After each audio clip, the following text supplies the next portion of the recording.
In this guide, I will be showing you guys how to fix ChatGPT. There is a problem with the request 403. Let's get started. First thing you want to do is log out and log in back to your account. This might resolve the issue. Next up, some networks, VPNs, or public Wi-Fi can block access and trigger a 403 error. So, you can switch between Wi-Fi and mobile data. Likewise, restart your router and disable VPN. With this, your problem might be resolved. Next, if you're using your browser, clear cache for it. For that, click on three dots, select the option Settings. Now navigate to the option Privacy and Security. Then click on the option Delete Browsing Data and confirm it.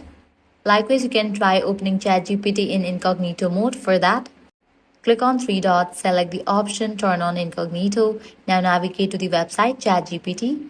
This might resolve the issue.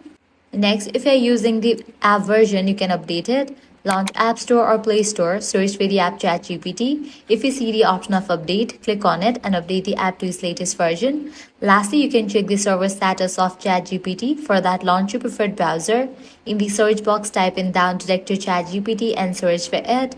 Now, different website links will appear. Navigate to the very first one. Now, if you found out any outages, you'll need to wait until the problem will be resolved from the end. And that's it. These are some fixes for ChatGPT 403 error. If this guide helped you out, do not forget to like, share, and subscribe.